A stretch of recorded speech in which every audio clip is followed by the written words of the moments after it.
Welcome to Wines We Drink, a podcast for wine lovers and learners. I'm Charlotte Norsworthy, and together with my counterpart Keith Herndon, we'll be exploring a new wine each week. Keith is a lover of wine, and I am a learner of wine, and we hope you'll continue learning and sipping along with us. Hello again, everyone. We're thrilled to have you with us on the second season of our podcast, Wines We Drink. I'm Charlotte Norsworthy, and today we're here for our third episode of our summer fun project. I'm joined, as always, by my co-host, the amazing certified wine sommelier, Keith Herndon. Hello again, Charlotte, and a big shout out to all of the wine lovers and learners who join us as we drink and talk about wine. Once again, we're recording today at Tapped Wine Bar, our host for the first 3 episodes of this second season. Yeah, we launched our second season with a setup episode 2 weeks ago, and that featured a great interview with Tapped's proprietor, Todd Hurt. Lots of wine knowledge there. So if you haven't heard that yet, you don't want to miss that interview. Go back and listen to that episode, along with the other episodes from this season and last, wherever you get your podcasts.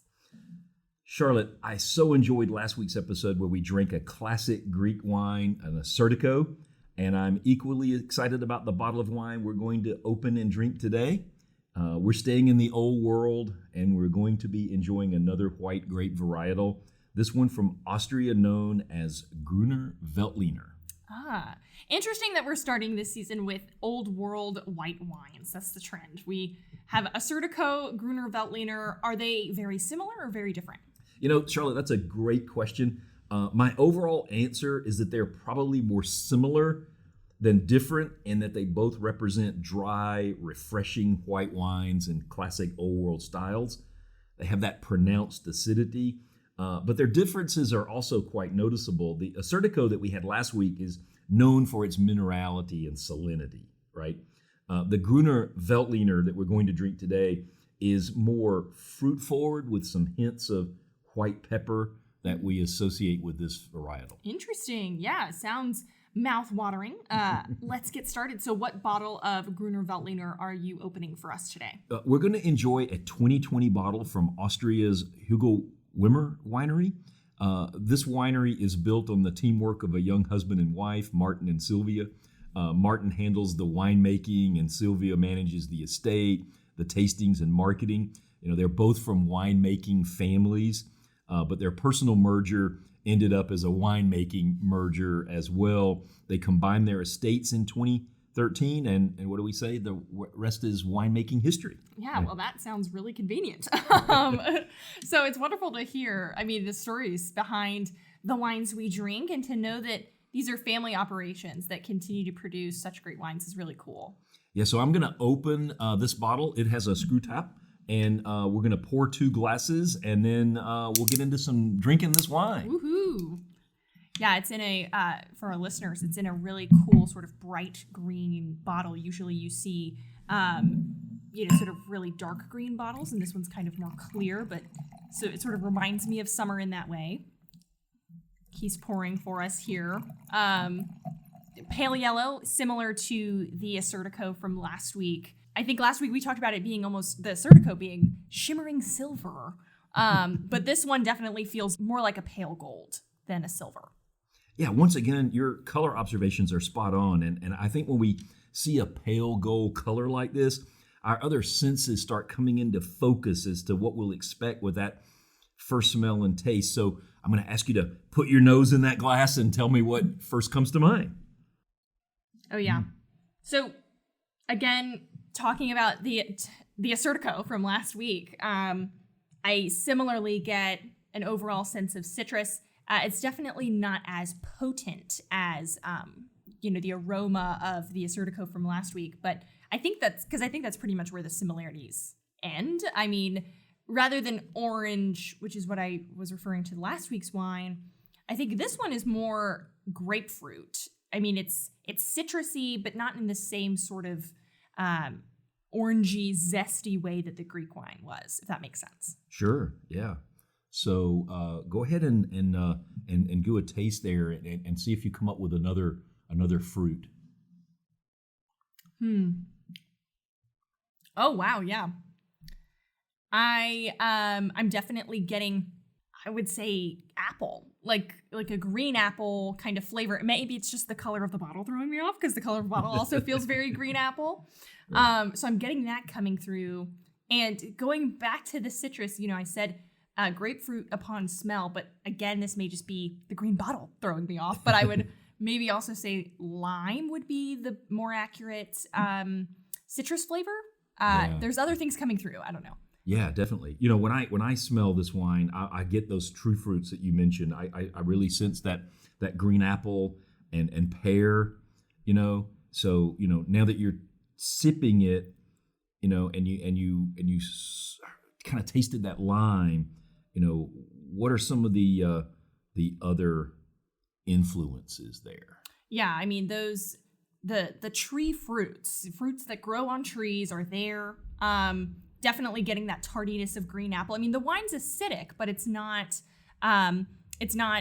overwhelming. And with the Assyrtiko last week, the sort of last flavor that was left over was that salinity. But this week, I'm really kind of tasting the more savory pepper notes or undertones that you mentioned that are common with this varietal, the Gruner Veltliner.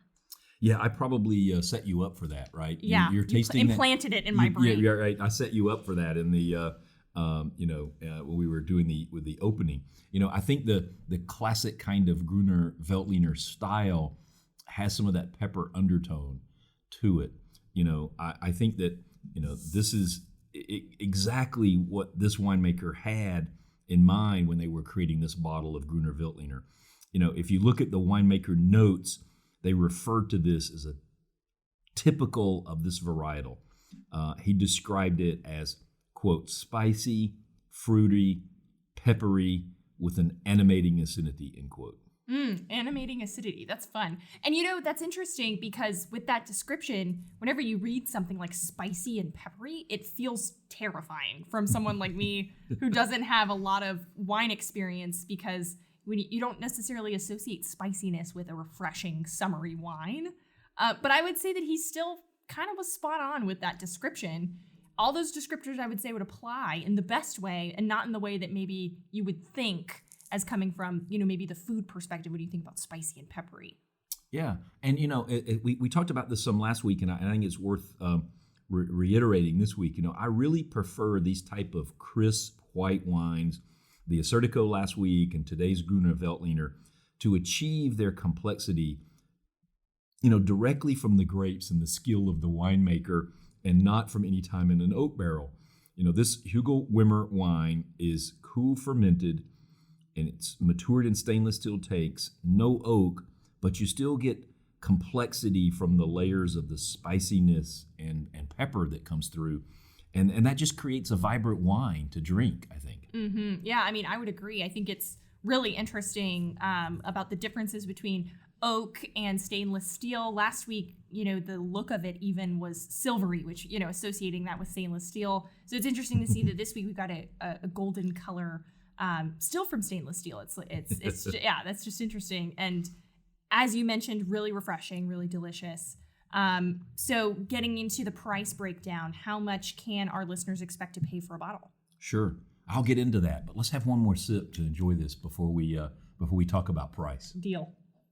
It's just a really nice sipping wine. It's so smooth. It kind of finishes long. It's kind of an indicator of quality. It's just a really nice wine. Yeah, I mean, the finish, like you said, is super interesting, because the smoothness is so great. You hit the acidity from the start, but you finish it and you're already ready for the next sip, which is exciting but dangerous. Well, so Charlotte, this is another one of these value propositions that we are trying to scout out for our listeners. And as I say in every episode, we are not being paid to promote this wine. We take a journalistic approach. We only feature the wines that we like to drink, that we believe represent quality and value in the marketplace. And so, are you going to believe that this bottle of wine is going to be $15 or less? What? What? Wow. That's impressive. Yeah, it represents another terrific value. The 2020 vintage Doesn't have enough ratings yet on the Vivino app for me to give it a confident Vivino ranking. But the other recent vintages from this from this winery and this varietal have rated among the top 8% wines in the world. And I think the 2020 vintage will be there or higher. Oh yeah, I mean, I think you'll be right. I mean, what's not to like about a refreshing white wine made by a young husband and wife team who just want to get it right? I know it's just really a great story of a family history, a young couple that comes together. I highly encourage people to go out to the website at the Hugo Wimmer Winery and look at this, and you'll see the picture of the husband and wife and their children, and they're playing in the vineyards, and it's just a really nice idyllic scene, right? Yeah. Oh my God. I mean, yeah, you said it. I think I'm gonna have to add the vineyards of North Vienna to my travel bucket list because wine country. I mean, sorry to be going back to The Sound of Music. If it looks like anything like that, I mean, yeah, sign me up. I think the Gruner Veltliner that we're drinking today is a quintessential example of the varietal, which happens to be the most planted grape in Austria. The grapes that Martin and Sylvia use for this bottle come from Poisdorf, which is about 50 kilometers north of Vienna. They describe this as true wine country with loamy soils, gently roaming hills, and high sunshine. All of these are the factors that contribute to a very fruit-forward wine. Whew, yeah, I mean, it sounds beautiful as you describe it. So maybe one day we'll pay a visit and we could just all split a bottle. That's what I'll dream about Right. in the meantime. So, okay, yeah, well, let's take a short break. We'll return for our pairing period. Keith will tell us how to enjoy today's Gruner Veltliner with cheese and food, the best part.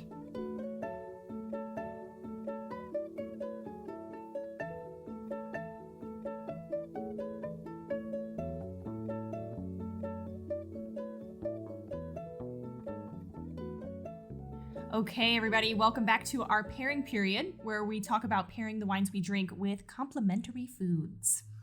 Charlotte, our listeners are going to hear me say this all season. Wines are meant to be part of our meals. We are supposed to enjoy wine with our food. But to do that, we need to be aware of the flavor characteristics of the wine and seek and find foods that complement those characteristics.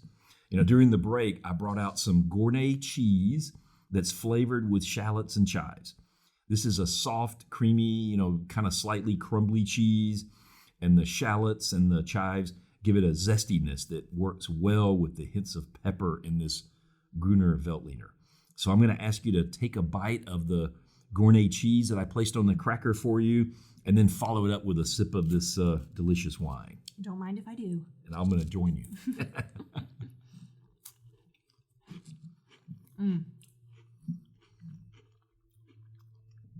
Wow, that is fantastic.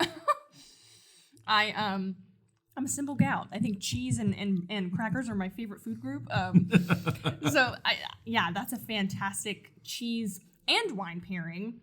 The acidity of the wine, herbiness, saltiness of the cheese, it just works so well together. Someone once described Gruner Veltliner as spring in a bottle. So for me, pairing it with the cheese infused with shallots and chives just says I'm eating and drinking spring. Yeah, no, that's a great metaphor. I mean, if you and your wife were having me over for dinner, wink, wink, hint, hint, just, if you ever wanted to, maybe, what would you serve with this wine? Well, this wine loves to be a sidekick for some really delicate proteins. So traditionally, in Austria, they would pair it with a Wiener Schnitzel. But I'll have to admit, I'm not a good enough cook to make a schnitzel worthy of this wine. So you would expect some broiled flaky whitefish or a selection of shellfish, including shrimp, oysters, and mussels. If we're dining in the early spring and I wanted to serve a hearty meat, I don't think you could go wrong with a pork roast. And in that case, I think it would be a pork roast that's been prepared with an herbed rub of some type. Now, I was also reading about this varietal in Food and Wine Magazine's Guide to Perfect Pairings. It's a wonderful book if anybody's looking for something to get a special person who's a wine lover a gift. And again, we don't take any royalties, right, guys. These are just our suggestions. This Food and Wine book, noted how Gruner Veltliner pairs well with those green vegetables that often don't like wine. Think, asparagus or arugula. These hints of lemon and lime and the pepper undertones in this wine go so well with those types of hard to pair green vegetables. Yeah, I could definitely see that being really delicious. And all of those things sound like a delicious way to enjoy a Gruner Veltliner. I'll make sure to get on your calendar. So we'll have you over soon. Right. Thanks, Keith, for introducing me to and our listeners to this great bottle of wine. What do we have next? Well, when I was putting this together, I decided to just kind of stay in the old world for a bit, and we're gonna tour Italy next week, and then we'll be recording back. We're going to be leaving TAP for a bit. We'll be back for the end of the season, but we're going to be taping some of our next episodes in our wine kitchen studio. And there, I'm going to introduce you to an amazing Italian Gave. Ooh. Don't want to say too much about it because we want to get our listeners to come back. But the Old World Wine Tour continues with another really luscious white. I will resist the urge to look into this wine over the next week. A luscious Italian white is what it sounds like. Well, I'll be there, and I'm sure our loyal listeners will join us, right, everyone? Okay. Thanks, everybody. Thanks for listening to Wines We Drink. Listen to our other episodes anywhere you get your podcasts. Be sure to follow us on Twitter @WinesWeDrink and on Instagram @TheWinesWeDrink. Cheers.